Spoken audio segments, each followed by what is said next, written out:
Shalom semuanya. Wow, ibu-ibu ini setiap minggu kayak begini nih hebohnya. Keren banget ini ya. Saya terus terang saya banyak pelayanan wanita ya, WBI ya. Ini WBI betul ya? WOI. Ya, sekarang WOI bukan WBI lagi. Oke, tapi intinya kalian luar biasa, semangatnya luar biasa dan Tuhan perhitungkan luar biasa, betul? Yang tadi semangat luar biasa utangnya beres loh langsung tahun depan. Langsung semua semangat betul ya. Oke, intinya Tuhan suka dengan orang yang antusias. Dan saya memang paling suka dengan pribadi yang antusias. Kalau nggak antusias aku paling nggak suka gitu loh. Karena aku pikir gila abis ya. Untuk Tuhan kok nggak mau antusias. Tapi kalau untuk yang lain kok begitu antusias ya. Jadi ladies engkau yang lakukan ini Tuhan suka. Oke, siap dengan firman Tuhan? Oke, saya sampai jam. Sekarang 10.40. Boleh saya tahu rundown acaranya? Mana PIC-nya? Berapa lama? Oke, 30 menit, 10 menit, 20 menit, 40 menit, 60 menit.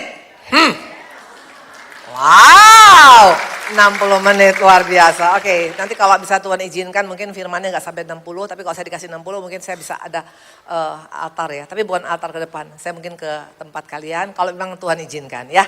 Oke, kita buka Yohanes yuk, Yohanes 3:16. Saya terus terang di sini ada kelemahan sedikit, saya tidak bawa kacamata. Jadi aku tuh baca dengan keadaan pakai iman nih bacanya ya. Tapi saya percaya kalau di sini ada yang punya kacamata +2, kalau mau pinjamkan pada saya boleh, tapi kalau enggak apa-apa juga. Oke, kita buka Yohanes 3:16. Saya kenalkan dulu, nama saya Ibu Indri Paride Arya. Sudah menikah, sudah pastilah, sudah punya anak, punya cucu, oke komplit semuanya. Ini siapa punya? Oh, Ibu baik sekali. Engkau enggak pakai sayang? Plus berapa? Oke, thank you. Cocok lagi merah ya. Matching. Oke. Thank you. Oke. Wow.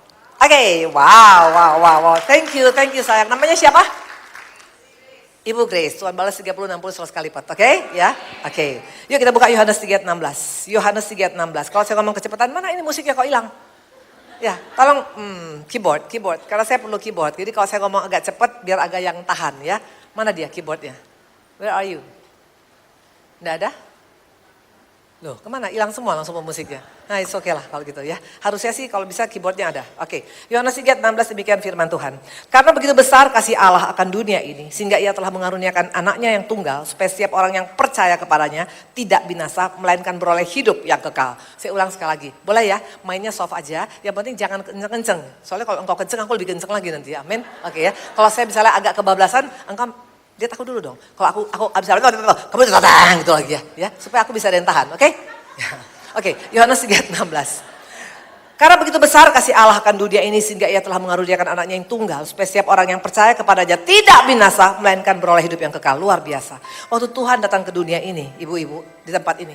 Jangan kau pikir Tuhan datang ke dunia ini karena iseng-iseng berhadiah di surga. Karena gak ada kerjaan, karena nganggur. Tapi dia datang ke dunia ini untuk supaya tiap kita tidak ada binasa. Agar setiap kita selamat, betul? Ini luar biasa tentang Tuhan Yesus. Allah kita itu serius tuh sama kita. Bukan ecek-ecek, serius sama kita. Ya, datang ke dunia ini, dari surga datang, dari comfort zone datang ke dunia ini. Lahir di kandang binatang, bahkan juga mati di kayu salib. Hanya untuk supaya kita gak binasa, amin. Itu yang pertama. Yang kedua kita buka Yohanes 14 ayat 2 dan 3. Supaya di tempat ini jangan kita menganggap kita jadi orang Kristen tuh Kristen yang biasa-biasa. Tuhan tuh spesial banget loh buat kita. Ya, dia spesial banget buat kita. Datang dari surga khusus untuk menyelamatkan kita. Yang kedua buka Yohanes 14 ayat 2 dan 3. Di rumah Bapakku, Yohanes 14 ayat 2 dan 3. Di rumah Bapakku banyak tempat tinggal. Jika tidak demikian tentu aku mengatakannya padamu. Sebab aku pergi ke situ untuk menyediakan tempat bagimu. Dan apabila aku telah pergi ke situ dan telah menyediakan tempat bagimu, aku akan datang kembali dan membawa kamu ke tempatku. Supaya di tempat di mana aku berada, kamu pun berada. Ibu-ibu, ini luar biasa. Waktu Tuhan datang ke dunia ini bukan karena iseng-iseng berhadiah, tapi karena dia punya satu tujuan untuk kita tidak binasa. Kedua, Tuhan waktu pulang ke surga bukan karena Tuhan bosan di dunia. Karena apa? Tuhan mau menyediakan tempat buat kita. Makanya kafling kita bukan di sini, kafling kita nanti di surga. Di sini hanya sementara semuanya. Yes, kalau engkau sadar dunia ini hanya cuma temporary aja, sementara. Engkau tidak akan menjadi pribadi yang hanya sibuk dengan urusan dunia. Pertama tadi Tuhan datang ke dunia ini untuk menyelamatkan kita. Kedua, sesudah kita selamat, nggak hanya begitu saja. Tuhan katakan, oke, I'm going home karena aku menyediakan tempat bagimu. Kalau dunia ini engkau punya tempat, engkau mesti bayar PBB, betul? Kalau misalnya mau perpanjang, misalnya engkau mau bangun kamar mandi, mesti urus IMB, betul? Intinya banyak cingkudek, banyak cincong, betul? Tapi kalau Tuhan nggak begitu, bukan kita yang menyediakan batu batanya, Tuhan yang siapkan batu batanya, pasirnya, semua sampai tempat kita ada di sana bersama dengan Dia. dia. Dan kita akan menjadi tetangga Tuhan Yesus. Luar biasa. Kalau engkau tetangga dengan orang-orang yang hebat aja engkau udah bangga. Betul, tetangga dengan misalnya artis, luar biasa. Tiap hari lewat sana foto selfie, betul. Ini tetangga dengan Tuhan Yesus. Bahkan mungkin satu tempat dengan Tuhan Yesus. Itu yang kedua. Yang ketiga kita buka Matius 20 ayat 28. Sama seperti anak manusia datang bukan untuk dilayani, melainkan untuk melayani dan untuk memberikan nyawanya bagi tebusan bagi banyak orang. Luar biasa. Untuk Tuhan bisa datang ke dunia ini, untuk Tuhan bisa menyiapkan tempat bagi kita di surga, hanya satu harus dilakukannya, melayani. Makanya kalau di tempat ini engkau tidak tahu artinya melayani, engkau gak pernah mau melayani dan engkau tidak suka melayani, bertobatlah engkau di tempat ini. Jangan bangga hanya sekedar karena engkau orang kaya saja. Sorry ya, kaya gak level di surga itu, tahu gak? Lantainya juga tuh dari emas berlian, dari pas lantainya aja. Engkau hanya cuma gini-gini aja tuh keluar tuh, ya 10 kerat. Hanya gini, keluar 10 kerat. Gak main-main. Jadi intinya bukan masalah kaya, bukan masalah hebat, tapi kalau engkau sadar ternyata Tuhan datang ke dunia ini, dia punya tujuan yang pasti. Yesus kita, Allah yang punya visi ibu-ibu. Jadi kalau engkau berkata mau be like Yesus, artinya engkau dan saya harus punya visi dalam hidup ini. Jangan anggap enteng dengan tidak punya visi. Makanya kenapa orang bisa bosan, capek hidupnya, capek, malas, bosan, udahlah mati aja. Kalau engkau punya visi akan seperti itu. Orang punya visi yang kuat bersama dengan Yesus akan berbeda. Dia akan tampil berbeda dan Tuhan kita bukan hanya wacana. Buka Yohanes, dia bukan hanya wacana, cuman bilang saya pengen begini, pengen begini. Kalau dunia begitu, saya pengen jadi baik, saya pengen melayani, saya pengen ini. Tapi semua hanya wacana. Tuhan kita bukan Allah yang wacana, mana buktinya? Buka Yohanes. Yohanes 19 ayat 30 demikian firman Tuhan. Sesudah Yesus meminum anggur manis, anggur asam, berkatalah ia sudah selesai. Lalu ia menundukkan kepalanya dan menyerahkan nyawanya. Tuhan kita tuntas dalam visinya. Kalau engkau mau seperti Yesus, jangan visinya hanya awalnya saja. Harus sampai Tuhan datang kedua kali. Masih gak kita hidup dengan visi yang Tuhan berikan pada kita. Ini yang be like Jesus ya. Dan bukan hanya sekedar itu. Waktu engkau dan saya punya visi. Waktu engkau dan saya menghidupi visimu. Apa yang Tuhan Allah berikan pada kita. Kita buka Filipi. Ini gak main-main. Ini bonus buat orang yang hidup dengan visi ya. Filipi 2 ayat 5 sampai dengan 9. Dapat? Filipi 2 ayat 5 sampai dengan 9. Hendaklah kamu dalam hidupmu bersama menaruh pikiran dan perasaan terhadap juga dalam Kristus Yesus. Yang walaupun dalam rupa Allah tidak menganggap kesetaraan dengan Allah sebagai milik yang harus dipertahankan. Melainkan telah mengosongkan dirinya sendiri dan mengambil rupa seorang hamba dan menjadi sama dengan manusia. Ayat 9 dan 11, perhatikan ini bonusnya. Itulah sebabnya Allah sangat meninggikan dia. Mengaruniakan padanya nama di atas segala nama. Dan dalam nama Yesus bertekuk lutut segala yang ada di langit, yang ada di bumi dan yang ada di bawah bumi. Dan segala lidah mengaku Yesus Kristus adalah Tuhan bagi kemuliaan Allah Bapa. Wow! Waktu engkau punya visi yang kuat bersama dengan Yesus. Waktu engkau menghidupi visi Yesus. Apa yang terjadi? Kita akan mengalami perkara besar dalam hidup kita. Ada terobosan yang luar biasa. Dikatakan kita akan bisa mengalahkan masalah apapun yang ada di langit, bahkan di bumi, bahkan di bawah bumi. Artinya engkau akan jadi umat yang lebih daripada pemenang. Ya, umat lebih daripada pemenang bukan karena gak ada masalah. Masalah boleh ada, tapi engkau bisa mengatasi masalah. Kenapa? Karena engkau punya visi yang kuat bersama dengan Tuhan. Yes, 2020 sudah tinggal sebentar lagi. Ibu-ibu, jangan kau bangga hanya sekedar engkau lahir di dunia ini, engkau sehat, engkau makan ginseng Korea, engkau punya rumah yang besar di daerah Jakarta, engkau pelayanan dari mulai Senin sampai Sabtu, itu baik tapi gak jadi jaminan. Tapi kalau engkau punya visi yang kuat, ini akan berlaku pada kita. Kita buka Amsal ya, hati-hati dengan engkau tidak punya visi. Visi itu bukan hanya milik pendeta, bukan hanya milik gembala sidang. Setiap kita punya visi Tuhan. Apa visimu dalam rumah tangga? Orang yang punya visi dalam rumah tangga gak akan gampang bercerai. Gak akan gampang selingkuh, gak akan gampang gak setia. Karena visinya yang dipersatukan oleh Tuhan tidak bisa dipisahkan oleh apapun kecuali oleh maut. Itu visi keluarga. Visi dalam bisnis ada.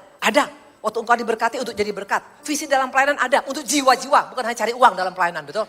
Karena maafkan saya, banyak orang pelayanan seperti ahli Taurat, betul? Kalau di luar haleluya, haleluya, di belakang halelupa. Waktu engkau punya visi seperti itu bukan visi daripada Tuhan pelayananmu. Jadi orang yang punya visi dalam pelayanan akan berbeda. Orang yang punya visi dalam rumah tangga akan berbeda. Orang yang punya visi dalam bisnis akan berbeda. Orang yang punya visi di masa tuanya akan berbeda. Berbuah, dikatakan gemuk, berbuah segar, bahkan jadi berkat. Tapi banyak orang Kristen, udah tua malah jadi masalah, tukang gosip, betul? Coba lihat muka-muka tukang gosip kelihatan dari sini soalnya, ayo lihat. Betul? Ya, munculnya lebih panjang daripada orang yang normal. Waktu engkau seperti itu, engkau tidak punya vision dalam hidupmu. Dan hati-hati orang yang gak punya visi. Yuk kita buka Amsal. Amsal 29 ayat 18a. Jangan anggap enteng waktu kita tidak punya visi dalam hidup ini. Bila tidak ada wahyu menjadi liarlah rakyat. Wahyu itu vision. Kalau engkau tidak punya visi dalam hidup ini, maka engkau jadi liar. Engkau tidak tahu, ntar ke kanan, ntar ke kiri, ntar ke depan, ntar ke belakang. Kadang-kadang mau suka Tuhan, kadang-kadang gak suka Tuhan. Kadang-kadang hari Minggu haleluya, kadang-kadang hari yang lainnya bukan haleluya. Kenapa? Karena engkau tidak punya wahyu, tidak punya visi. Dan jangan anggap enteng dengan wanita Kristen yang gak punya visi. Ayo kita buka, apa yang terjadi kalau engkau tidak punya visi dalam hidup ini. Buka Matius 10 ayat 31. Maafkan saya, Matius 19 ayat 30. Ini adalah profetik daripada Tuhan Yesus. Tuhan itu punya perkataan-perkataan yang profetik. 3 kali dia berkata, berarti ini akan terjadi dalam kehidupan orang Kristen. Matius 19 ayat 30. Tetapi banyak orang yang terdahulu akan menjadi yang terakhir. Dan yang terakhir akan yang menjadi terdahulu. Diulang lagi di Markus 10 ayat 31 dan Lukas 13 ayat 30. Ini berbicara tentang akan ada transmigrasi besar-besaran di akhir zaman. Orang yang dulunya cari Tuhan, sekarang udah hilang.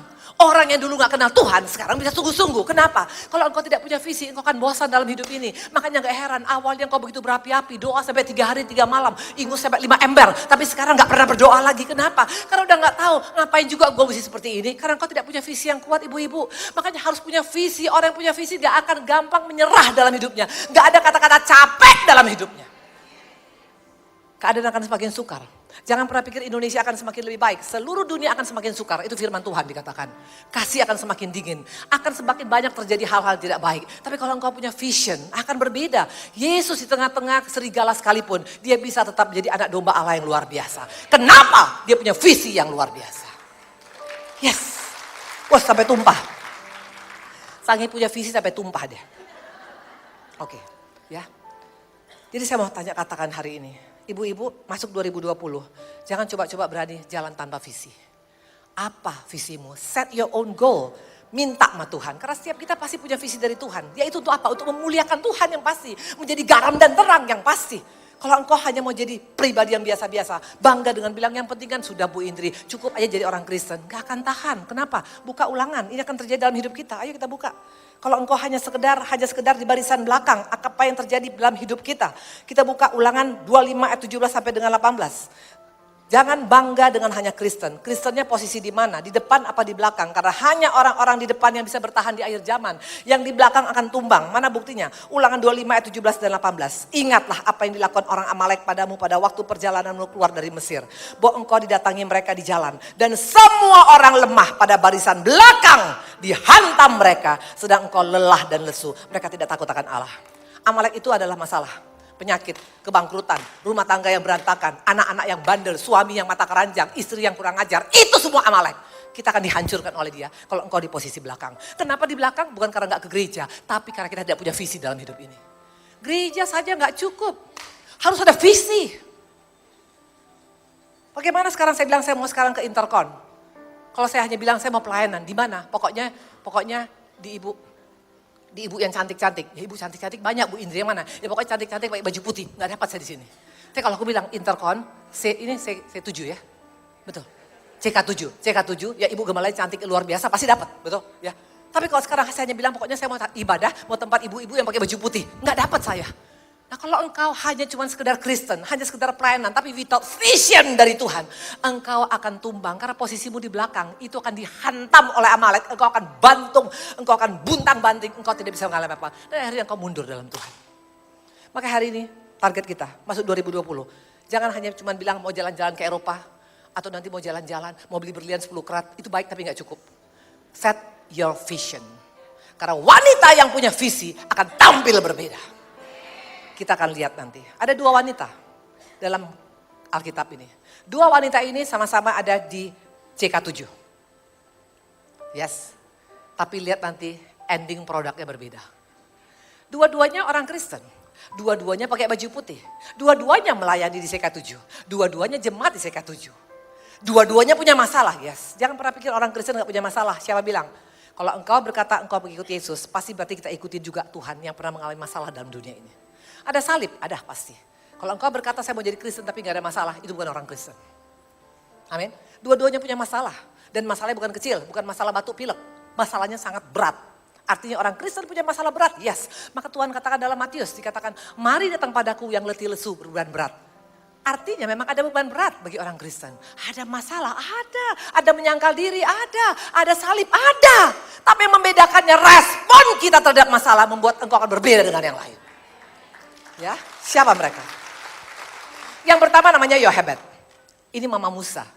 Tahu Yohebed? Mama Musa. Tahu Musa siapa? Tukang bakso di depan, bukan. Musa adalah hamba Tuhan yang luar biasa. Dikatakan dia sekali pukul laut aja, laut terbelah loh, Teberau. Dikatakan dia pukul gunung keluar air. Dikatakan waktu dia berkata kepada Firaun itu keluar 10 tulah. Intinya ini orang luar biasa. Jemaatnya ada 2 juta orang, belum termasuk ada binatang, ada domba, ada kambing, ada semuanya ya. Dan bukan hanya sehari 2 hari pelayanan, 40 years melayani. Dan bukan di daerah tempat seperti ini, di tempat padang gurun yang sangat tidak menyenangkan, dia bisa komit melayani. Ini orang hebat. Siapa di balik kehebatan dia? Ada seorang mama. Mamanya ini yang luar biasa. Mamanya ini menghadapi masalah. Yes, masalah. Waktu itu Firaun berkata, bunuh semua anak laki-laki orang Ibrani, buang ke sungai Nil. Bayangkan kita mengalami hal yang seperti ini. Dikatakan kita punya anak harus dibunuh. Atau mungkin mengalami hal yang tidak baik. Ada pesan, ada mungkin vonis atau apapun yang mengerikan. Tapi dikatakan apakah Mama Musa ini menyerah? Tidak. Dia berani menghadapi putri Firaun. Dia bawa ke sungai Nil. Padahal di sana tempat pembantaian. Kenapa bisa? Karena dia punya visi yang jelas. Dia berkata, anakku akan selamat. Anakku akan dipakai Tuhan. Anakku akan luar biasa. Waktu engkau punya visi yang kuat untuk anak-anakmu, untuk suamimu, untuk keluargamu, untuk pelayananmu, untuk bangsa ini, engkau akan bisa mengalami perkara besar dalam hidup. Itu Yohebed. Yohebed punya visi. Makanya dia bisa mengalami perkara besar. Pertanyaan, siapa yang satu lagi? Sama-sama dia orang Ibrani, sama-sama wanita Kristen, sama-sama orang yang pelayanan di CK7. Dia adalah istri Lot. Masalahnya sama? Oh yes. Masalahnya sama beratnya. Dia disuruh keluar dari Sodom karena mau dibunuh semua orang Sodom. Dan dia harus tinggalkan semua kenyamanan dia. Ini masalah berat. Oh ya, sama beratnya, betul. Kita buka ke Kejadian. Supaya di tempat ini kita koreksi, yang mana kita? Yang istri Lot atau kita Yohebed? Karena kalau engkau bertahan jadi istri Lot, engkau akan jadi tiang garam. Percaya, satu saat pasti jadi tiang garam. Dipermalukan habis-habisan oleh si jahat. Amin. Yuk kita buka. Kita buka sekarang. Kejadian 19, ayat 17 sampai dengan 19. Sesudah kedua orang itu menuntun mereka sampai keluar, berkatalah seorang, larilah selamatkan nyawamu, jangan menoleh ke belakang. Jangan berhenti dimanapun juga di lembah Yordan. Larilah ke pegunungan supaya engkau jangan mati lenyap. Kata Lot pada mereka, jangan kiranya demikian tuanku. Sungguhmu hambamu ini telah dikaruniakan belas kasihan di hadapanmu. Dan tuanku telah berbuat kemurahan besar kepadaku dengan memelihara hidupku. Tapi jika aku harus lari ke pegunungan, pastilah aku akan tersusul oleh bencana itu sehingga matilah aku. Ayat 20 dan 26. Sungguhlah kota yang di sana itu cukup dekat kiranya untuk lari ke sana. Kota itu kecil, izinkan kiranya aku lari ke sana. Bukankah kota itu kecil? Jika demikian nyawaku akan terpelihara. Ayat 21, saut malaikat, baik, dalam hal ini pun permintaanmu akan kuterima dengan baik. Yaitu kota yang telah kau sebut tidak akan kutunggang balikan. Ayat 22, cepat larilah ke sana. Sebab aku tidak akan berbuat apa-apa sebelum engkau sampai ke sana. Itulah sebabnya nama kota itu disebut Zoar. Ayat 26, tetapi istri Lot yang berjalan mengikutinya, menoleh ke belakang, lalu menjadi tiang garam. Yes, fakta. Yang satu luar biasa. Anaknya dipakai luar biasa. Hidupnya berubah total. Nama Yohebed sebagai pahlawan iman dalam Alkitab. Tapi yang satu jadi tiang garam. Padahal sama-sama orang Kristen, sama-sama orang yang ada pelayanan, sama-sama orang yang suka ke gereja tiap hari Minggu. Gak jadi jaminan. Kalau soal masalah jangan pernah bilang orang Kristen gak bisa punya masalah. Siapa bilang makin engkau anak Tuhan, makin engkau mau dipakai Tuhan, makin akan banyak tantangan dalam hidupmu. Kenapa? Supaya nama Tuhan dimuliakan dalam hidup kita. Karena kalau engkau semuanya baik, orang bilang ya wajar aja dia baik. Orang memang suaminya dari mulai dulu baiknya minta ampun. Orang dari mulai dulu memang usahanya bagus. Tapi kalau engkau dibuntang banting dan dipulihkan Tuhan, nama Tuhan dipermuliakan. Maka jangan marah waktu engkau punya masalah karena memang itu untuk memuliakan nama Tuhan. Halo. Pertanyaan, kenapa istri Lot jadi tiang garam? Kenapa mamanya Yohebed gak jadi tiang garam? Kenapa mama Musa gak jadi tiang garam? Wes semua. Kenapa? Very simple. Yang satu punya visi yang kuat, yang satu tidak punya visi yang kuat. Dan akibatnya responnya terhadap masalah berbeda. Kalau orang yang punya visi kuat, itu dia responnya luar biasa. Kenapa? Karena dia pegang ayat yang satu ini, bukan 1 Korintus 10 ayat 13. Kalau engkau punya visi yang kuat, engkau akan aminkan ayat yang ini. Dan ini menjadi kekuatan kita. 1 Korintus 10 ayat 13. Pencobaan-pencobaan yang kamu alami, ialah pencobaan-pencobaan biasa. Yang tidak melebihi kekuatan manusia. Sebab Allah setia, dan karena itu ia tidak akan membiarkan kamu dicobai melampaui kekuatanmu. Pada waktu kamu dicobai, ia akan memberikan padamu jalan keluar, sehingga kamu dapat menanggungnya. Ini kekuatan daripada Yohebed. Dia pegang ayat ini. Makanya ibu-ibu, kalau engkau mau kuat di akhir zaman ini, banyak renungkan firman. Karena engkau tidak akan bisa melawan perbuatan si jahat hanya dengan kekuatanmu sendiri. Yesus saja dicobai waktu 40 hari dia berpuasa. Itu pakai firman loh dijawab. Makanya banyak baca dan renungkan. Maafkan saya, antara baca dengan renungkan beda loh. Orang baca firman Tuhan bisa karena dikejar tayang, betul? Apalagi kalau ikut abah, betul? Udah baca 10 bab, 50 bab, tapi gak tahu apa isinya. Tapi kalau engkau renungkan firman, engkau baca satu ayat, engkau renungkan, engkau introspeksi dirimu, itu kekuatan kita. Maka dikatakan tadi sini, waktu engkau pegang 1 Korintus 10 ayat 13, ini membuat engkau bisa tahan menghadapi masalahmu. Karena apapun masalah yang engkau hadapi, itu kicing di mata Tuhan. Cemen, kecil. Engkau akan bisa berkata begitu, karena engkau punya visi yang kuat. Bahwa Allahku Allah yang luar biasa, aku pasti akan dipulihkan Tuhan. Yes! Pertanyaannya, kenapa bisa istri Lot gak punya visi dalam hidupnya? Padahal kan tiap hari pasti dia ada ibadah dengan Abraham. Waktu mereka belum berpisah, Abraham pasti tiap hari itu ada mesbah, betul? Karena Abraham ini bapak orang yang sangat mengasihi Tuhan. Ya, Tuhan sangat sayang dengan Abraham. Pastilah ada mesbah, ada doa setiap hari. Misalnya hari apa di sini? Setiap hari Selasa pasti ada cool, ada cool kan? Ada cool ya. Intinya dia baca firman, dia menyembah, dia baca firman. Tapi kok bisa gak punya visi yang kuat? Ini penyebabnya, ada 5 penghalang kenapa wanita Kristen gak bisa punya visi yang kuat dengan Tuhan. Dan kalau engkau punya salah satu penghalang ini, bereskan hari ini sama Tuhan. Karena without vision, you are nothing, you are nobody. Tapi with vision, engkau bisa menjadi perkara pribadi yang luar biasa. Precious woman yang pernah waktu itu 3 bulan yang lalu akan terjadi dalam hidup kita. Wanita yang luar biasa, wanita yang berharga.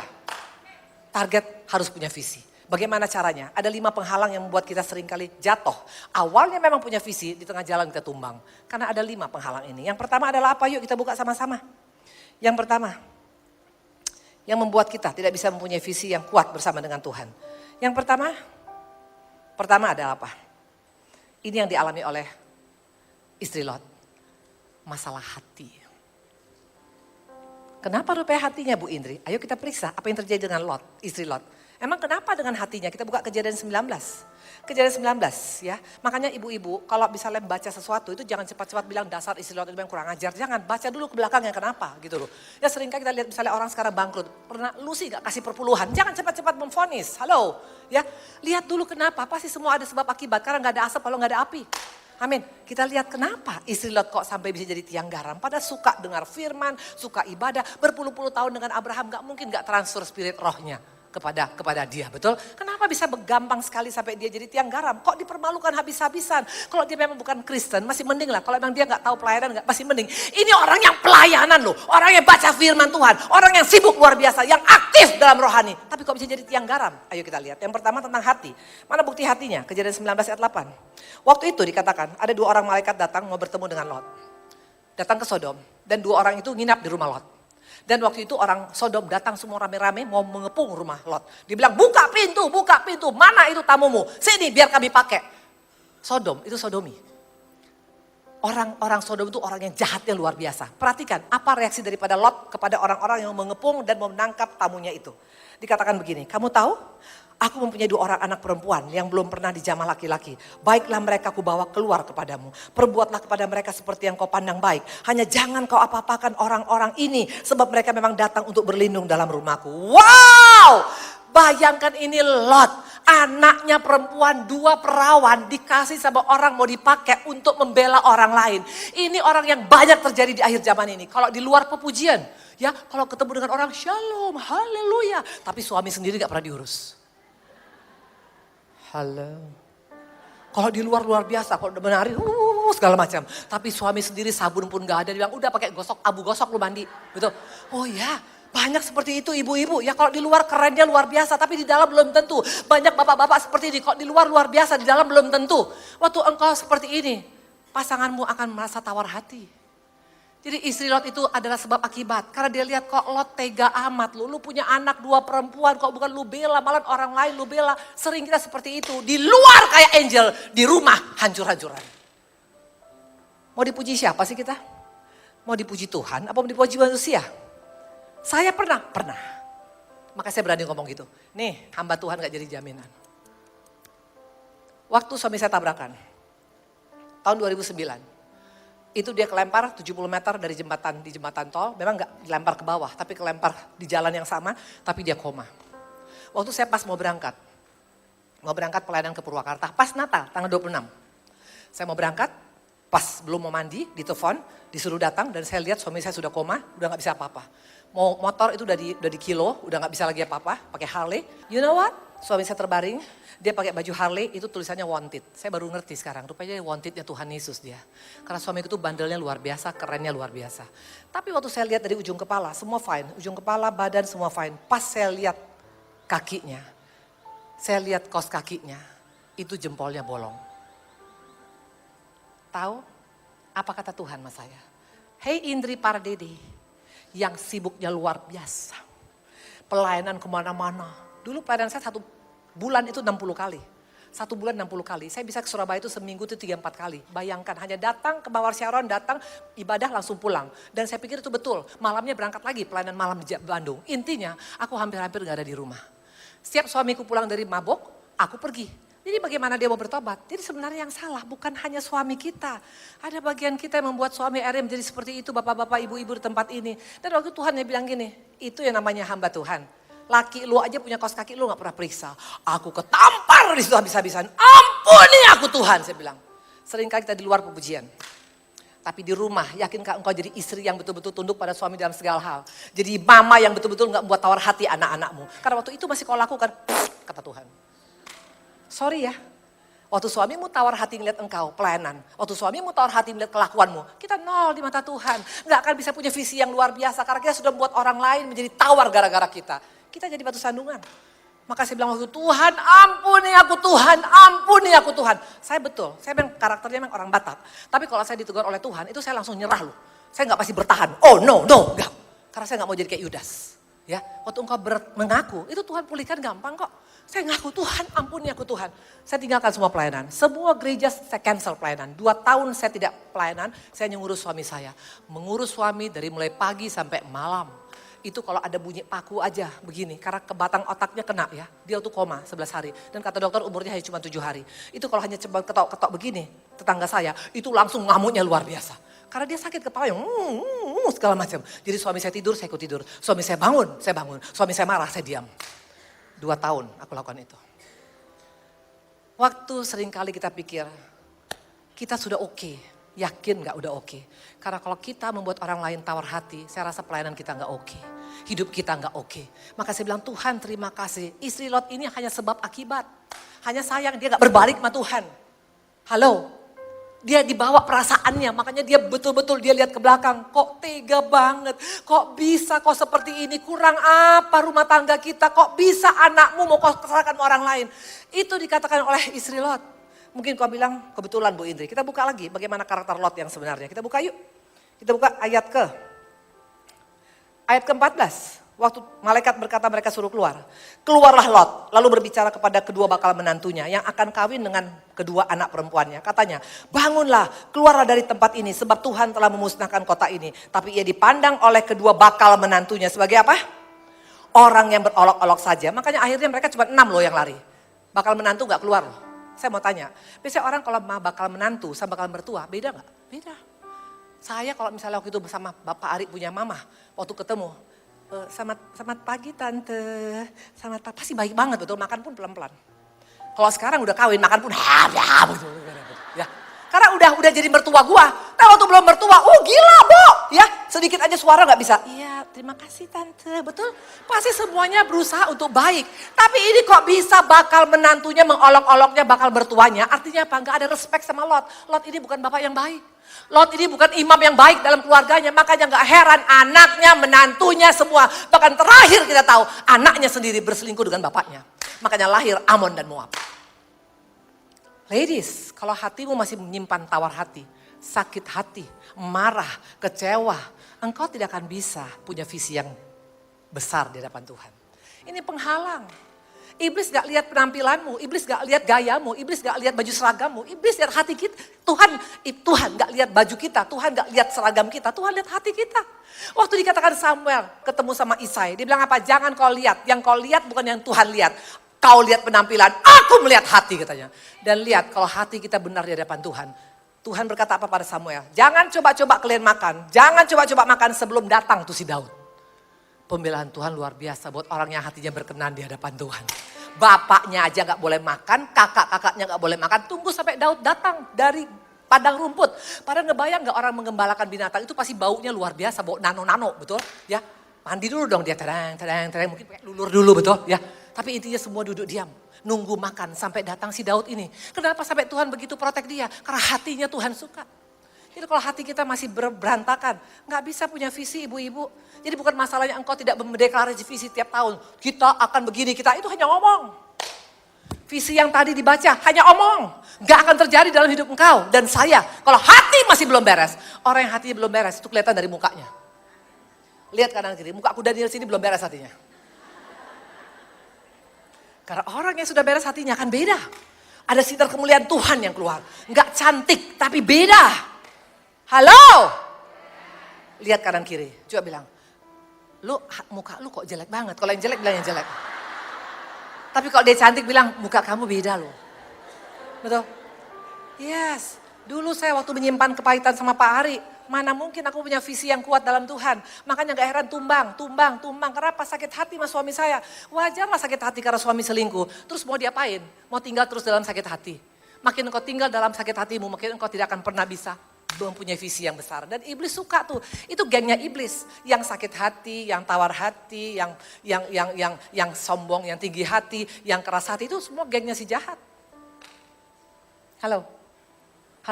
Makanya waktu saya putuskan untuk mengampunin Pak Ari. Di sana aku baru mengalami perubahan. Baru visi Tuhan makin mantap dalam hidup saya.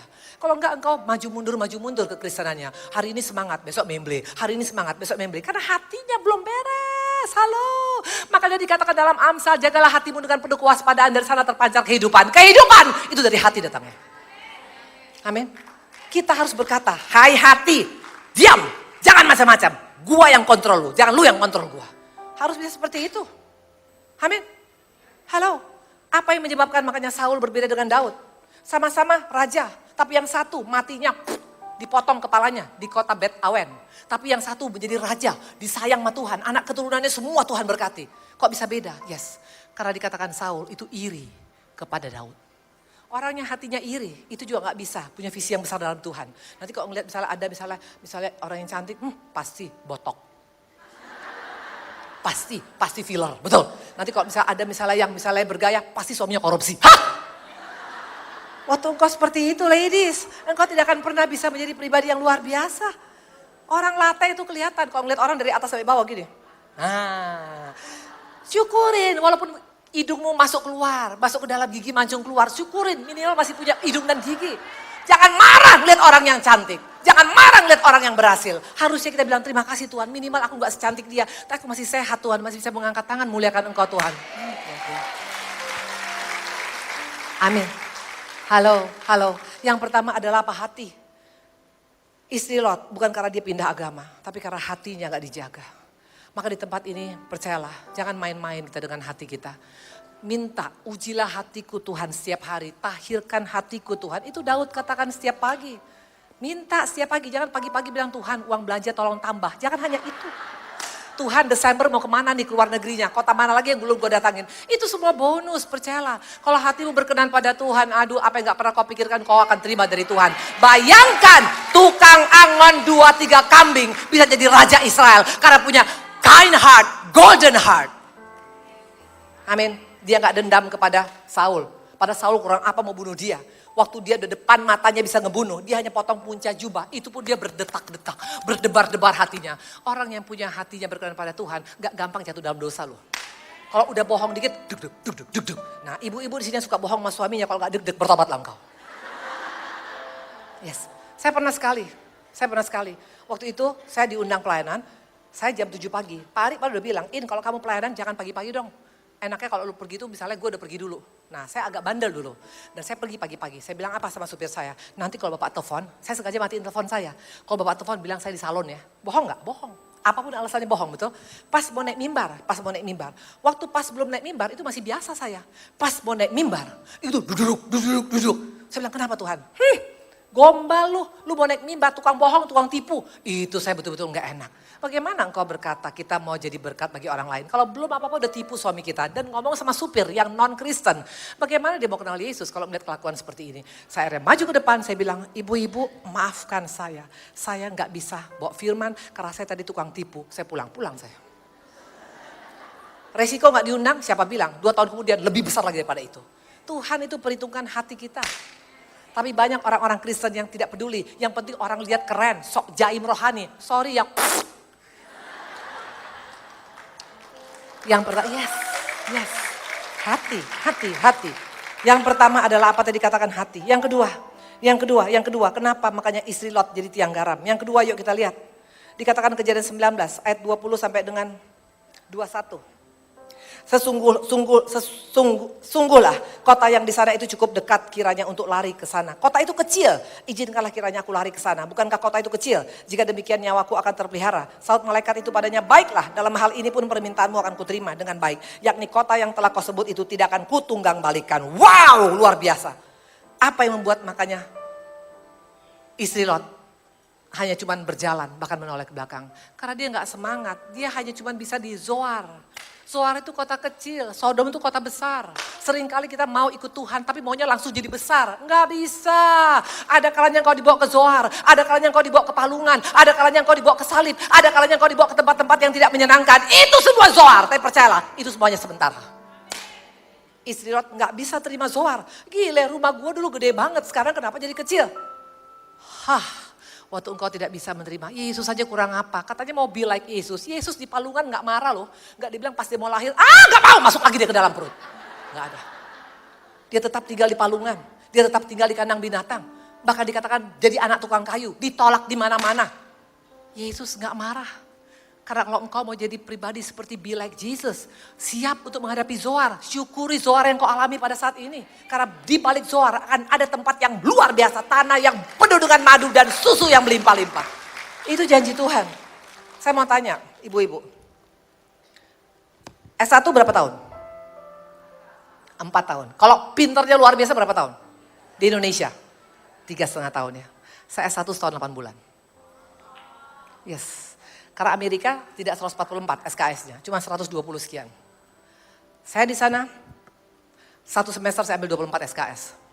Karena nilai saya 4,0. Lagi summer saya ambil 18, lagi winter saya ambil 12. Intinya orang summer, orang jalan-jalan, orang winter, orang main-main salju, aku boro-boro, aku belajar terus. S2 saya setahun setengah, S3 saya setahun setengah. Totalnya semua 6 tahun saya selesai semuanya S3. Pinter dong, agak pinter dikit lah. Saya cukup pintar, menurut saya keren. Kedua, orang tua saya juga cukup diberkatin.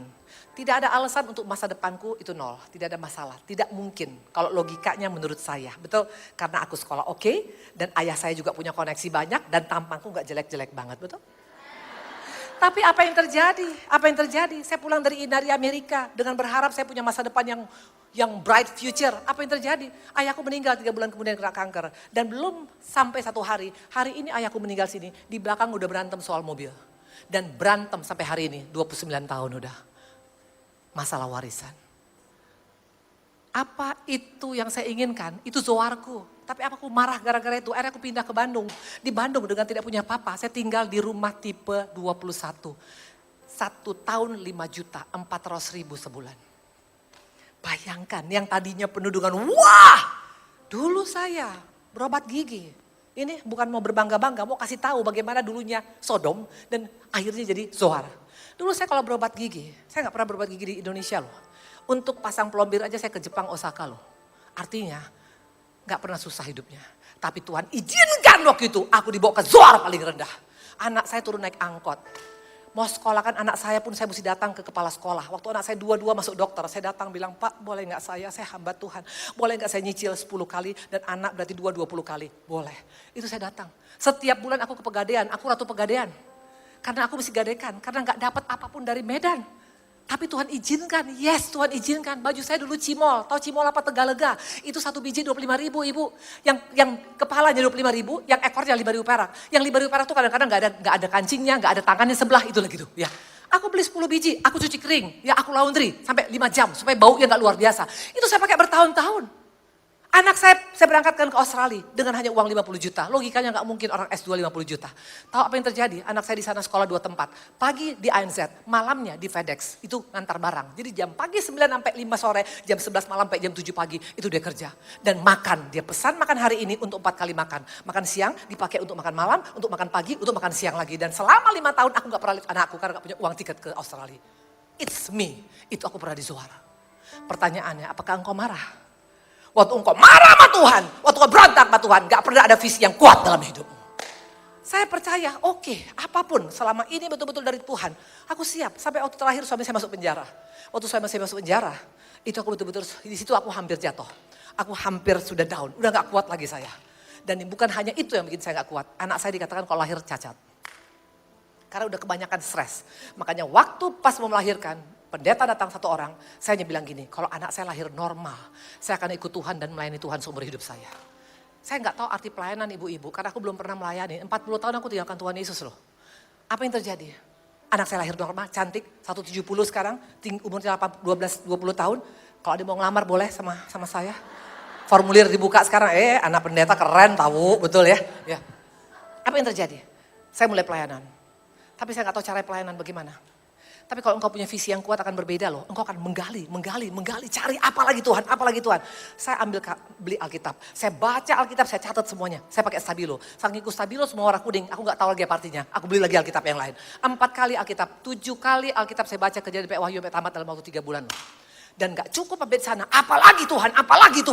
Nah orang yang punya visi itu berbeda, itu bergairah. Apalagi Tuhan. Nah saya ambil kaset ke Maestro. Saya sewa 30 kaset setiap minggu. Aku dengar Indri Gautama, Pak Gilbert, Pak Niko semua. Aku catat semua sampai segini buku saya.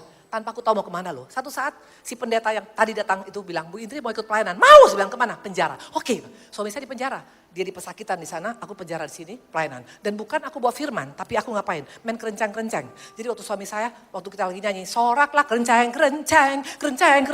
Itu kulakukan selama 8 bulan.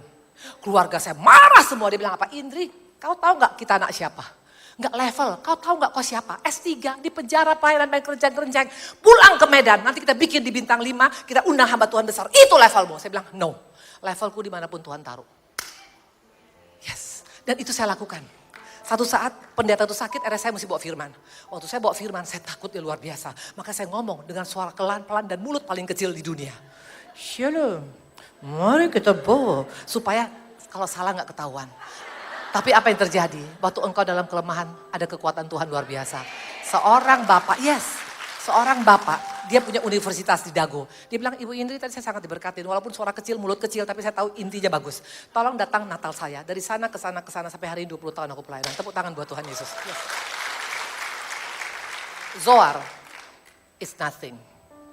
Waktu engkau marah dengan Zohar, waktu engkau berontak, waktu engkau di Zohar, engkau tidak akan mencapai garis akhir. Percayalah, itu hanya sementara saja. Kalau Yesus marah karena lahir di kandang domba, dia akan menjadi pribadi yang segala lutut berteluk, segala mulut akan mengaku. Hari ini, jangan seperti istri Lot. Dia marah lihat Zohar. Kenapa kota kecil, gak level gua. Walaupun pelayananmu hanya cuma ngatur kursi di belakang sana, terima. Jangan bilang gile, saya donatur terbesar di sini, enak aja. Sorry ya, kalau itu masih level lu. Betul. Yang ketiga dikatakan adalah apa? Yuk kita buka. Ini yang ketiga yang membuat makanya kenapa jadi tiang garam kita sering kali. Yang pertama tadi adalah hati, yang kedua tadi adalah apa? Apa? Zohar. Yang ketiga 1 Raja-Raja 18 ayat 42 sampai dengan 45. Lalu Ahad pergi untuk makan dan minum, tapi Elia naik ke puncak gunung Karmel. Lalu ia membungkuk ke tanah dengan muka di antara kedua lututnya. Setelah ia berkata pada bujangnya, naiklah ke atas, lihatlah ke arah laut. Bujang itu naik ke atas, ia melihat dan berkata, tidak ada apa-apa. Kata Elia, pergilah sekali lagi. Demikianlah sampai 7 kali. Pada ke-7 kalinya berkatalah bujang itu, wah, awan kecil sebesar telapak tangan timbul dari laut. Lalu kata Elia, pergi, katakan pada Ahad, pasang keretamu dan turunlah, jangan sampai engkau terhalang oleh hujan. Maka dalam sekejap mata, langit menjadi kelam oleh awan badai, lalu turunlah hujan yang lebat. Wow! Yang membuat kita maka jadi tiang garam. Kenapa? Engkau tidak punya iman. Iman gak usah besar-besar sebesar gunung, sebesar awan, segenggam awan. Kalau engkau aminkan suamimu berubah, ekonomimu berubah, anakmu berubah, it happen. Saya waktu lihat suami saya bertobat memang 17 tahun kemudian, lama ibu-ibu. 17 tahun bukan gampang loh, 17 kali 365 hari, kali 24 jam, 60 menit, 60 detik, hitung sendiri. Lama, tapi setiap suami saya, dulu suami saya tuh kadang-kadang gak pulang seminggu, gak pulang 2 minggu. Waktu dia pas pulang, gak seminggu lagi, tapi 6 hari, 3 perapat. Saya bilang, haleluya, awan kecil aku udah dapat. Waktu dia mulai berkurang, dari 6 hari menjadi 5 hari setengah, luar biasa. Waktu engkau punya iman sekecil apapun, terjadi perubahan. Jangan tunggu sampai suami udah berubah jadi pendeta dulu baru kau berkata haleluya. Walaupun dia masih mabuk, minimal mabuknya udah berkurang. Walaupun masih main perempuan, minimal dulu 10 sekarang jadi 9,5, lumayan. Yes. Suami saya itu main perempuannya gila habis. Bukan dia yang kejar perempuan, perempuan yang kejar dia. Tapi aku bersyukur, dari yang tadinya 10, sekarang tinggal 9 seperempat. Yang dulunya banyak gambar-gambar, sekarang tinggal WhatsApp. Dari WhatsApp, sekarang cuma tinggal SMS. Dari SMS sekarang udah mulai kurang. Luar biasa. Dan sekarang bisa berubah total. Kalau dulu suami saya jam 4 pagi baru pulang dari diskotik, sekarang jam 4 pagi sudah menyembah. Luar biasa, kok bisa? Awan sekecil apapun. Halo, suami saya bertobatnya sama Tuhan tuh gampang banget. Tahu gara-gara apa? Hanya gara-gara WhatsApp yang masuk ke dia, WhatsApp firman Tuhan. Dia responi, ternyata itu dari provider. Tapi karena udah keburu suka selama berbulan-bulan, dia mulai kirim sendiri. Waktu dia kirim sendiri, dia mulai bilang, masa sih sekarang aku udah kirim tapi masih minum, berhenti minumnya. Masa aku masih kirim firman, masih ngerokok, berhenti ngerokoknya. Terakhir berhenti perempuan, berhenti diskotik, berhenti mabok, berhenti tabrakan, berhenti semua. Kenapa? Firman yang mengubahkan. Makanya hari ini, imanmu itu bisa mengubahkan anak-anakmu. Anak saya pernah ceritakan sama kalian, anak saya nomor 1 itu pintar, nomor 2 itu oke, nomor 3 itu luar biasa pintarnya. Do, re, mi semua nilainya. Kenapa bilang? Yes, do, re, mi, 1, 2, 3. Saya tanya kenapa bisa do? Mana saya tahu, katanya begitu aja. Tapi aku gak pernah berhenti. Setiap hari Tuhan ini anak luar biasa. Pasti tes IQ-nya SMP 138. SMP 2 tahun, SMA 2 tahun. Masuk ke dokteran, selesai 21 tahun. Sekarang dia ambil spesialis jantung di Jerman. Tepuk tangan sama Tuhan Yesus, kok bisa? Imanmu segede ini pun bisa mengubahkan segala sesuatu. Pakai tuh iman, pelihara imanmu, tingkatkan imanmu, perkuat imanmu. Itu yang dikatakan oleh Daud. Halo? Jangan lihat apa yang kau lihat apa yang lihat Tuhan lihat. Makanya kalau doa gini, celikkan mata rohaniku Tuhan itu. Belajar daripada orang buta. Dia gak bilang aku mau minta rumah, mau minta ini, enggak. Waktu Tuhan bilang, lu mau apa dari gua? Celikkan mata rohaniku Tuhan katanya.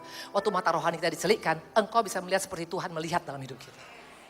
Amin. Maka tampil beda, pelayanannya berbeda, gayanya berbeda. Amin. Yang pertama tadi adalah apa? Hati. Yang kedua adalah apa? Zoar. Yang ketiga adalah apa? Apa? Iman. Yang keempat. Kita buka. Dikatakan tadi lari kata malaikat. Tapi dikatakan Lot jalan.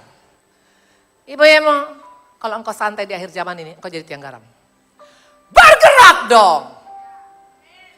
Gak harus jadi pendeta untuk bergerak. Saya bukan pendeta, sampai hari ini saya bukan pendeta.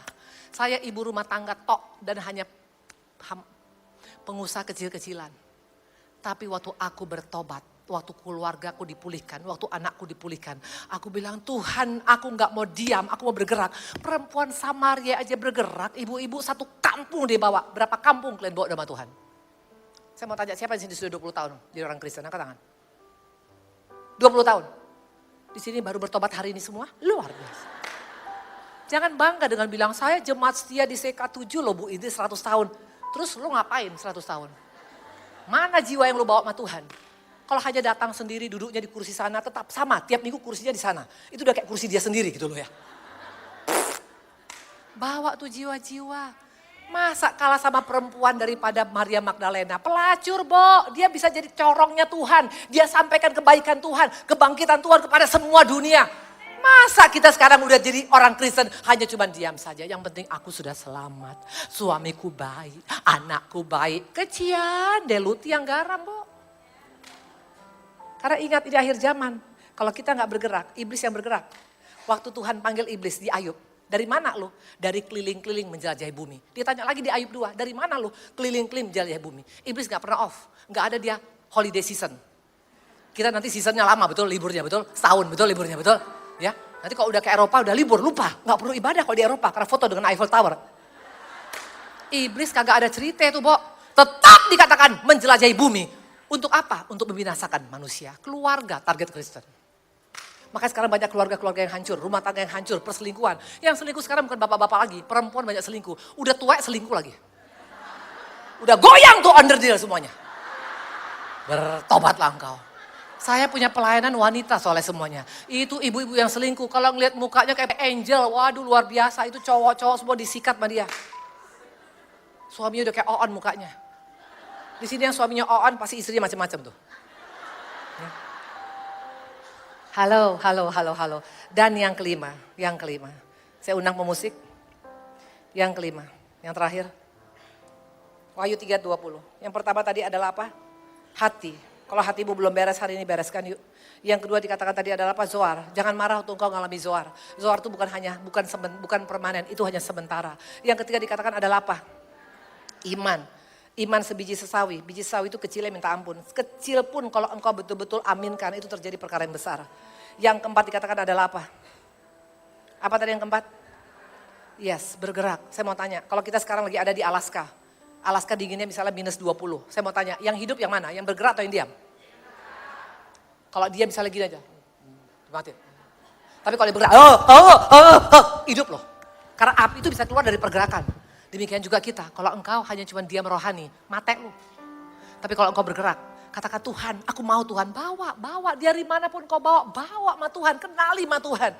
Itu maka saya lakukan sampai hari ini, saya bilang Tuhan, aku umur 60 tahun, aku gak mau berhenti Tuhan, aku pengen sampai Tuhan datang. Di rumah saya sekarang, itu saya ada bikin rumah, itu bukan gereja. Di sana saya bikin ada pemuritan. Selasa, Kamis, Jumat. Jam 9 sampai jam 10.30, 10.30 sampai jam 12 sampai jam 1. Padahal kalau lebih enak kan aku kan berenang di kolam berenangku, betul? Tapi Tuhan bilang, jangan di comfort zone. Waktu engkau peduli dengan jiwa, perhitungkan, itu investasi kita yang paling luar biasa. Itu membuat engkau akan mengalami perkara besar dengan Tuhan. Karena Tuhan sangat sayang dengan jiwa. Ayo ladies, apalagi perempuan itu paling jago ngomong, betul? Coba aja yang tadinya orang gak mau beli jadi beli gara-gara perempuan, betul? Ya, apalagi asuransi, maka ibu-ibu asuransi kan banyak kan, aduh Ci nanti kalau mati bahaya loh Ci, coba beli, langsung dibeli, betul. Aduh Ci tanggung Ci kalau 1M, itu kalau 10M nanti bisa beli rumah loh Ci. Padahal udah ini cuma santai, anggap aja uang hilang, bisa. Kenapa untuk bawa jiwa sama Tuhan gak bisa? Halo, ini tempat bagus. Saya lihat semuanya di tempat yang daripada Dr. Yanto ya, itu semuanya, itu tempatnya bagus-bagus semua. Sayang banget kalau gak sampai banyak jiwa yang haus dibawa ke sini. Jangan hanya muka-muka ini terus yang dibawa ke sini. Bawa muka baru lagi dong. Ini mukanya ini lagi ya, 100 tahun yang lalu ini juga. Jangan bangga dengan berkata saya jemaat yang sia. Sorry, sia gak cukup. Bergerak yang luar biasa. Dan hari ini kita buka sebagai terakhir. Wahyu 3:20. Lihat aku berdiri di muka pintu dan mengetuk. Jika ada orang yang mendengar suaraku dan membukakan pintu, aku akan masuk mendapatkan dia dan aku akan makan bersama-sama dengan dia. Dikatakan aku akan makan bersama-sama dengan dia dan ia bersama-sama dengan aku. Wow, ayah kita, Tuhan kita Allah Tuhan yang elegans. Dia bukan Tuhan preman, dia bukan main dobrak pintu. Dia knock your heart. Mau gak anakku untuk menjadi pribadi yang punya visi? Waktu engkau bilang, enggak Tuhan, hatiku masih terlalu sakit. Tuhan gak paksa, karena free will itu adalah sangat dihargai oleh Tuhan. Tapi waktu engkau dan saya mau masuk dalam rencana Tuhan, punya visi bersama dengan Tuhan, Tuhan bilang yuk makan bareng-bareng saya. Makan bareng Tuhan beda, kalau makan bareng sama ibu pendeta atau mungkin sama ibu Indri, paling makan samcan satu gerak, paling satu porsi, karena mahal samcan itu 80.000 betul. Tapi sama Tuhan ada harimau pepes, ada gajah goreng, ada hal yang luar biasa. It's up to you. Mau menjadi pribadi yang punya visi? Yesus adalah pribadi yang punya visi. Dia Yesus yang punya visi, Allah yang punya visi. Kalau engkau berkata engkau as a Christian, yuk kita punya visi bersama dengan Tuhan. Jadikan bangsa muridku kata Tuhan. Tuhan berkati, saya undang kita berdiri. Yuk.